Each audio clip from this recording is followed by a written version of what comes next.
Good morning. Good morning. How we doing out there today? Steve Henn, your smiling face is looking right back at me. How you doing? You're always first guy to join. Always prepared, ready to go. What's going on in your world? I'm putting you on the spot. I've been busy, lots of Zillow connections, scheduling showings. I got a couple deals that I'm in the mix of. I have one that I'm working on with Semper on finalizing the financing. Had a little hiccup there, so they're working their magic. Have another one pending on a condo in Agawam. Anything crazy going on your deals? What do you got for us? Well, the craziest part is the one that Semper's trying to put the fire out on. So large down payment, small purchase price. He has about over a third down, but credit issues, and we're trying to get him. He paid off everything quickly, and we're doing the rapid rescore. So he had to get letters from creditors proving that he paid all these creditors off, so we can try to work some magic and get that credit bumped up to get him qualified and keep this deal alive. So we've been hustling and doing things and talking to the listing agent, attorneys, trying to keep this alive here. And it looks like there's some light at the end of the tunnel finally this week. We should have some answers in a couple days. On this So on this one, Steve, is it one where we put together something quick? Why is credit coming up so late in the game?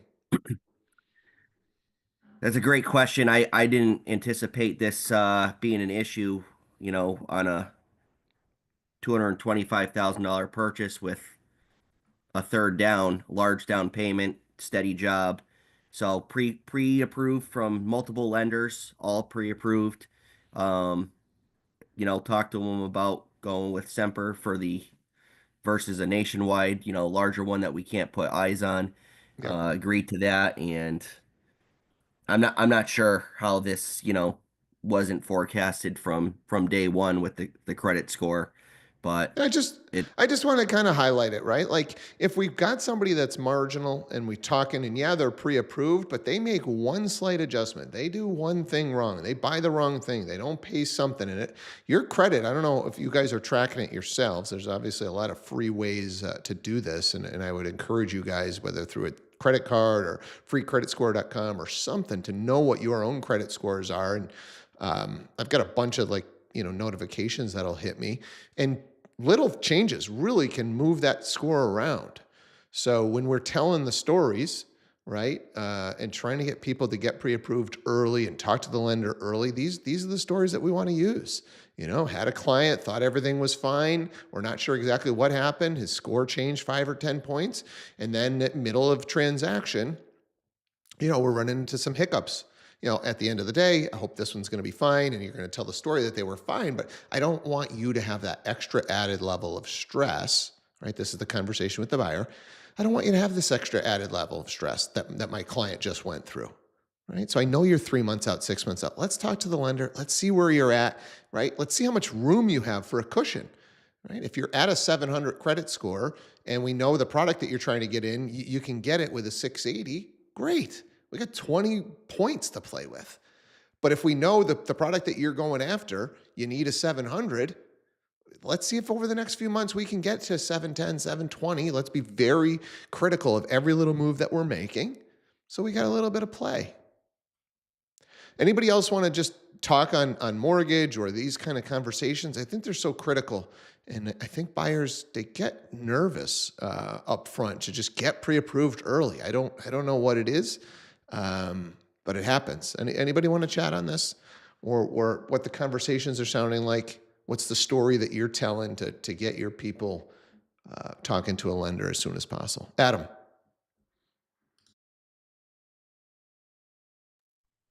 Morning. Yeah, just 2 points here. The first is, we had like a credit card that hadn't had a balance on it in a while, and then it had a balance on it, and it was just the annual fee. So we closed the account, and that cost me 10 points on the credit score. And I'm paying attention to it right now because I'm trying to refinance the house. So just a couple of tools you can use out there. So Credit Karma is probably the most popular It's free. It is definitely nowhere near what you are going to get for a score on the in the mortgage world, but it is a great way to actually monitor your credit and see what's going on. The other big thing is Experian is one of the 3 credit bureaus. You can get a free account with Experian.com, and you can obviously pull your credit and monitor it as well. So those are 2 really good tools. And the last thing, so I have a great lender friend of mine, and as we're going through the mortgage, I was in the low 7s and I wanted to be a little bit higher to obviously take advantage of the best rates. And this credit score thing, I've never really seen it before, but he can literally put in, okay, we're going to close this account, meaning we're going to pay it off. We're going to take $3,000 towards this credit card, $7,000 towards this credit card. You hit calculate and it does everything to like the dollar. So then he sends me a PDF and says, okay, do these 3 things, 4 things, whatever it is. And this is what we can expect your score to be. And he said it's accurate within a few points. So I didn't realize that tool existed. I mean, I knew they could recalculate scores and rapid reset them, but it's pretty detailed. And so if you're talking to your clients about trying to get that top tier credit score, I think he said after 760, it doesn't matter, but 700 to 720 was one interest rate, 720 to 740 was another interest rate. And then there's also a difference when you're buying a home in interest rates between condos and single families, which I just learned this the other day. Even if it's your primary residence, even if you're putting 25% down, they still ding you on interest rates. Because I don't know, I didn't really agree with it, but he said because your property is subject to kind of the look and feel of everyone else and how they take care of their spaces. So, you know, if you get pre-approved on a single family and you end up buying a condo somehow, that could be a quarter of a point more, and now you could be out of your ratios. So just make sure you're dialing everything in as early as possible and share these stories with your clients so you can be as prepared as you can as the buyer's agent. Lauren, you were had your hand up next. From the buyer standpoint, the fear that comes from getting pre-approved early is a stress and anxiety of hearing no, right?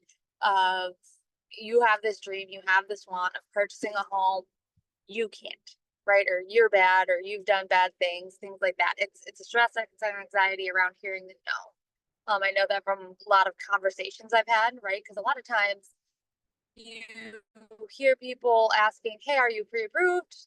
They say they want to do it, they don't do it, and agents continue to push, have you worked on pre-approval? Have you worked on pre-approval? And stop getting responses and wonder why. When at that point, if you've asked really more than once without getting a response, you need to totally switch it up and go to, hey, I assume, from my experience around this, that you have additional questions, thoughts, feelings on why you're choosing to not do it right now, right? Play into those stories.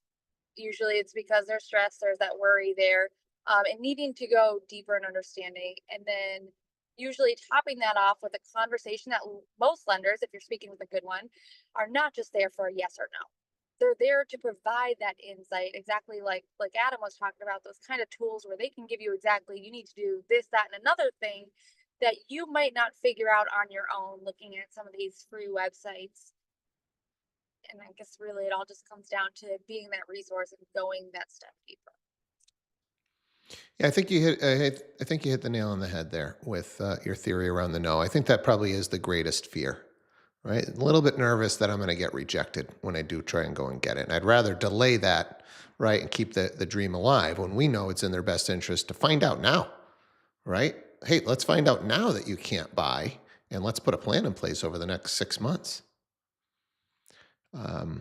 So I just did a quick ChatGPT because I knew there was some information regarding how the credit scores work that I think if you haven't really dove into this before, it's pretty interesting. So payment history, which is I think what we all think about credit as is like, do you pay your bills, is a big factor. It's 35% of it. But coming in at number 2 is credit utilization. It's at 30%. So this is a mistake that I made early on in my credit career, which was I had my business credit card and I had my personal credit card, and I paid them off every single month. I've never had, gotten myself into credit card issue. The problem is maybe I had a $10,000 limit on my credit card and I'd be using it up to 9,000. No big deal as far as I thought, right? I got a bill of 9,000, I pay it off, I'm back down to zero. I didn't get hit with any interest. But when it comes to credit utilization, anything over 30% of what your limits are is giving you a ding, right? So I'm almost maxed. So I didn't go over, but I'm almost maxed. So when a credit card company is looking at that, they're looking at these, or these scoring companies are looking at it going, man, this guy's right up against the limit. So you'd be better off raising the limit on that card and getting additional cards. Have 2 or 3 other cards that maybe you use for certain little things, and you keep those below 30%, right? And every 6 months, I've now got an email reminder to reach out and try and get an extra little bump on my credit card, right? Can I get an extra $3,000 credit increase? Can I get an extra $5,000 credit increase? So that now I'm using nowhere near, right, my full utilization. So that was number 2, the utilization, 30%. Number 3 is length of credit history, which is 15% of your score, right? So just closing out accounts, no bueno, right? Keeping those credit cards open, believe it or not, as long as it's something that you're not having to pay fees for, or, some annual fee, and you're just not using it, the longer that these accounts have been open, the better off you are. That's 15% of your score. 10% of your score is your credit mix. So that's, is it just credit cards, or do you have mortgages, auto loans, personal loans, right? So showing a good credit mix and paying them all on time. And then new credit and hard inquiries is the final 10%. So if you're applying for a lot of new cards and stuff like that, that could ding you in the short term. So hopefully a couple of little nuggets in there that'll help you guys on your personal finance journey. And then by playing this and then using these stories, right, to help your clients out. Any other thoughts around credit scores, something that you're using, something that you've learned that you'd want to share with the group?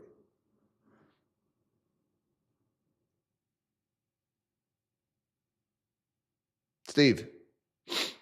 So just to reiterate, this buyer that I was talking about with this credit issue went to the big lender. They were like, no, based on your current credit score, we can't help you.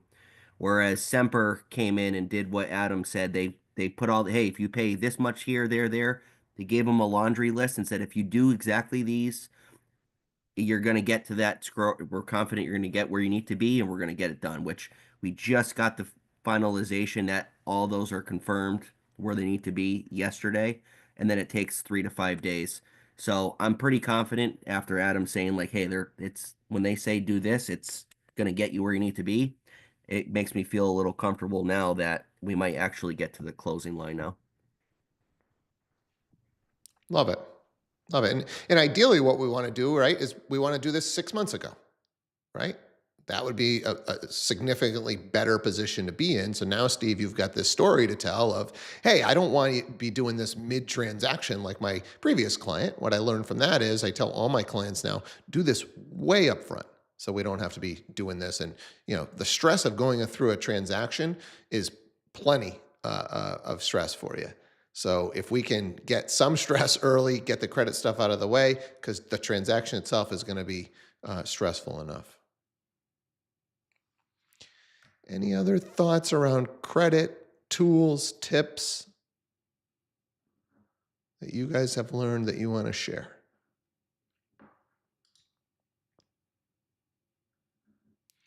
All right. Well, I did want to make mention of one of our guests today. We have attorney Kate Garvey from Garvey Law with us this morning, and she's going to be joining us every Tuesday. Welcome, Kate. Good morning, everybody. And so one of the things that I'm trying to do to level up this call is, on Tuesdays and Thursdays, we're going to have attorneys. Fridays, we're going to be doing, we do our finance Fridays, going to bring some appraisers on, some home inspection folks, any kind of specialist that you guys want to see, let me know, and we'll do our best to bring them on. But I figured I'd bring Kate on, one, just to see, does anybody have any specific legal things that have come up lately that you just love to get an attorney's take on, or anything while we've got her? And I've also asked Kate to maybe talk to us about some of the things that she's got going on that she's seeing kind of that could help agents out. So anybody have anything that you want to bring to Kate's attention? Or I do, Steve. Sorry, I just have a go ahead, problem Joel. raising. Yeah, it's something that I came across yesterday on the closing, and I hope it's going to be taken care of today. But I know it's, as a new agent, I didn't know this, and maybe other people don't know it or assume that it's different.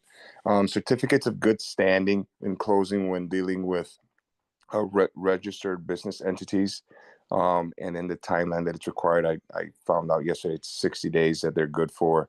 And it's no longer than that. So, things like that will stop the closing from happening or slow it down.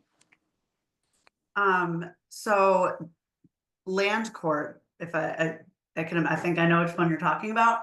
Land court requires your certificate of good standing to be no older than 60 days. Regular registry, that's not the case. You can go up to 6 months. Usually if it's an LLC that this is the first time buying property, first time, being in a transaction, I usually require a newer certificate of good standing because you do have to record that. But for land court, they're a little bit more strict, right? Anything in land court has been through court already. So even to get a deed recorded is hard in land court. I usually send all of my documents to be reviewed by land court. Just an FYI, land court could be a pain. But for certificates of good standing, in land court, it needs to be 60 days or younger. But not so much in the regular registry of deeds unless you're a newer business.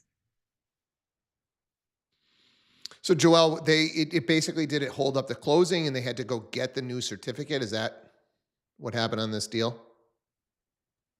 Yes, correct. Yeah. We had a closing yesterday, but the certificate's gonna be brought in this morning. So pretty soon we're gonna get the okay. But it was just something that I had no knowledge of, and I just didn't understand it. So I just wanted some more clarification on it.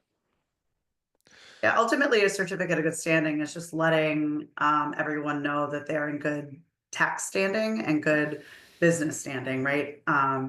You have to, an LLC corporation, they'll have to renew, they have to do an annual filing and let everybody know that they're still in operating condition, and the managers are the managers and things like that. So ultimately, the certificate of good standing is just letting them know that there are no issues, there's no tax issues, and that the business is still an operating business.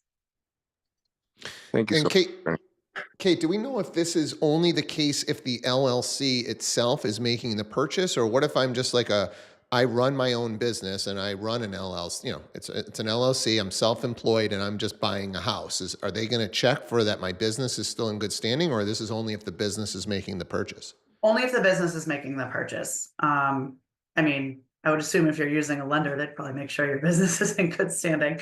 But no, if you're buying a house at Steve Rovithis, they're not going to ask you for, Rovi Homes LLC information. It's only if you are the actual LLC's purchasing or selling. Yep. Lauren, I see your hand up. So we've had a couple situations lately, so good time to ask it. When there is a property that is being conveyed with an additional lot or plot of lands, or maybe it's a couple that are all selling together, what is the best way to present that? Can more than one lot transfer together? Do they need any of their own documents? Like, would there be more than one purchase and sale? And just what is your process for making sure that those additional lots actually get transferred with the sale of the property? That's interesting. So usually if there's more than one lot, it's listed on the purchase and sale agreement, right? 123 Parker Street, lot 1, 123 Parker Street, lot 2. A lot of it depends on how it's written in the deed that's recorded in the registry of deeds. If it's 2 separate deeds, if the one deed has the two parcels or whatever. So, I mean, it's kind of hard to answer the question completely without having a specific situation. But usually when I get a purchase and sale agreement, they should both be listed on there. If not, I usually add that, you know, let's do an addendum and make sure, because you don't want that slipping through the cracks, which has happened. You know, someone's like, oh, this lot was supposed to be conveyed too. And you're like, ah, you know, it's not a hard fix as long as everybody's on the same page. It's a, you know, correction of a deed. But I usually ask for it to be somewhere in writing, whether it's on the purchase and sale or in an addendum. And if it's not in the purchase and sale, if it comes, like if there's somehow combined on a deed or whatnot, I mean, it'll come up in the title search usually. And that's another time where I will be like, hey, are we conveying both parcels or things like that? But if two family members want to combine a parcel, I mean, I would do it all on the same purchase and sale agreement unless your lender has an issue with that. But I would put it all on the same purchase and sale agreement. Follow-up question to that. Sorry. So if it was two deeds and they end up on a single deed, do the lands then become combined? And is there any benefit to leaving them separated versus combined if you wanted to do something like that? I think it kind of depends on the use of it, right? If you're combining it to just have one big piece of land to build a house, have a farm, I think combining it into one deed makes more sense. But like, you literally list the parcels, parcel 1, parcel 2, so you can decipher between the two pieces of land. But I think I would want it all on one deed. Other people may disagree with me, but I would put it all on one deed. Unless the uses are different, you know what I'm saying? Like if one's a commercial, you know, zone for commercial and one's residential, maybe it's smarter to do two separate deeds. I think it's kind of situational, but I would say if one person's buying those two things, to put it on the same deed. If that helps. I know it's kind of not the best answer, but it's kind of a situational thing. Any other questions on deeds or purchase and sale or combining? Anybody have a follow-up and need some clarification, or, hey, I did a deal and this is what happened? And I see your hand, Steve. Go ahead. So I just had a recent situation, which Lauren may have jogged her memory to ask these questions. So the situation particularly was a rehab property, and then adjacent to it with a separate deed was a building lot. And it was being, you know, they were looking for a combined deal on it for both of them. So, of course, as a newer agent, my question was, how do I put them both in the offer? Which was just, you know, I believe on the addendum to say that, hey, this parcel of land, you know, 0 State Street in this town is also part of the deal. So it's pretty simple and straightforward. But you know, we went over all these different scenarios. Do they want to keep it separate? Which, yes, they do, because they wanted to build on that as well and sell a home on that as well. So it wouldn't be a combination situation where you're putting the two into one. So it would be, they're separate and they would stay separate. So any thoughts on that, on purchasing and doing a buyer's, you know, an offer? I don't know. I don't write the offers or anything like that. So I mean, if they're selling it as like a package deal, there's, you know, obviously I think you could write an offer for the package deal. You know, I think where I come in later is, okay, making sure we have two separate deeds, recording fees, all of that kind of stuff. And then if there's a lender, they understand what's going on too. I had a deal in Connecticut. I don't remember who the agent was. It was a while ago, but there was two parcels and they were across the street from each other. And we had to do a lot. We had to do a lot to satisfy what the lender actually wanted. So we had to record like 3 deeds, combining them, doing all of this stuff. But me personally, I guess I don't know how you'd write the offer, because I don't do that. But I mean, if it's coming as a package deal, you could write the offer as a package deal, but obviously make it specify that there's the 2 parcels and that those 2 parcels are included in this deal. I don't know if that helps answer your question. Yeah, Yeah, to it does. me, And to me, Steve, you can put whatever you want in an offer, right? Yeah. We could buy 10 pieces of property in one offer. right? It's is the lender going to be okay with it? Are there going to be some deed restrictions or some reasons why some of this stuff is going to want to be separate? But when we're writing up the initial offer, we're trying to dictate or detail out exactly what we're trying to do, right? And then let the attorney come in and kind of give their 2 cents. Let the lender come in and give their 2 cents. But I don't see any reason why you can't put it all in that initial offer, group everything together, call out exactly what we're trying to do so that everybody's on the same page. And then, if there are some struggles behind the scenes with the way that you wrote it up, they can deal with that later. Yeah, so I guess for like newer agents, it seems like, oh, it's a big, it's going to be a big pickle, and it's really not. It's real simple, like you said. You just make sure it makes sense. It's clear in your offer on the addendum of what you're trying to do. One other tidbit that I learned was when my buyer went to the lender, they specifically wanted to know if there were two separate deeds or if it was all on one, and they preferred it to be in two separate, which was the case because when it's one, you have to separate it. That there's a little bit more to separating properties than if they're already separated. So that was something the lender really wanted to clarify and make sure there are two separate deeds. It makes their life easier, I guess. So that's just something to keep in mind if you're in a situation with, a bundle deal here, and they're going to ask that. Kate, I know I had asked you to kind of maybe come prepared with a story or two. We've got a few minutes left. Is there anything in particular that you're just kind of seeing in the real estate space right now that agents should be weary of, or hey, I wanted to share an experience? Anything that you've got that Yeah. So I guess I can't emphasize enough making sure that like your clients are ready to close. 9 times out of 10, the buyers are good to go, right? They're ready for their closing date. They have the moving truck packed. They have all that stuff. I guess my comment more is about sellers, and making sure your sellers, or even if they're not your sellers, are going to be ready for that closing date.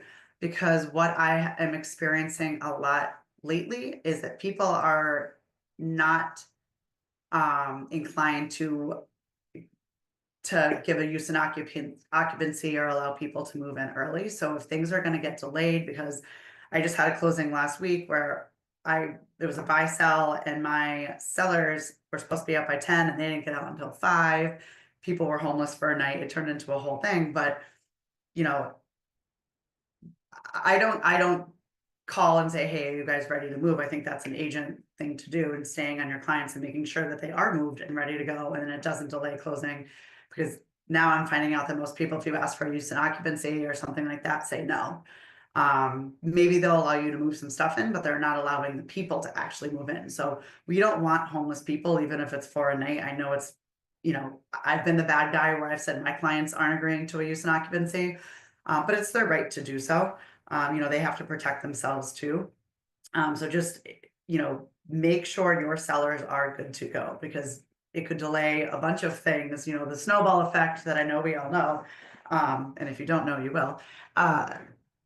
Just make sure they're good to go, because especially on back-to-back closings, it can mess up the entire day and leave people very unhappy and searching for a hotel. So I have realized that people are not agreeing to use and occupancies that much anymore. So just something to think about. Does anybody want to kind of share what the conversation sounds like with their sellers? Are you telling them, hey, let's be ready to be out the day before? Because I do agree. I think a lot of sellers are just trying to do everything that morning, and that becomes extremely difficult. And they don't want to necessarily maybe pack everything up the night before or pay for movers the night before, but doing it the day of, it's pretty difficult, right? To get your movers there and get everything packed up and do your closing with your attorney. Anybody want to speak to this? Any heavy listers that want to say, hey, this is how I'm typically handling? Are we encouraging them to be out the night before? What are those conversations sounding like?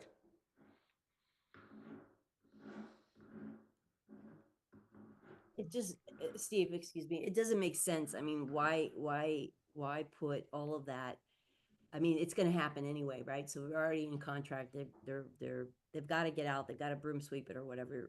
And that's just, I mean, you've got to stress it. There's no, nothing is going to go right. It's like a wedding. You just expect something to go wrong, and you've got to prep them. I mean, the sooner the better. Just get them out, let the house, um, be ready, and any issues that are going to arise at the time when they pull all their stuff out of there, you're gonna find it. So you got to deal with anything that comes up too. So Yeah, I'm more curious. Are you guys asking your sellers to be out the night before, or is it, hey, just let's go 7 a.m. morning of?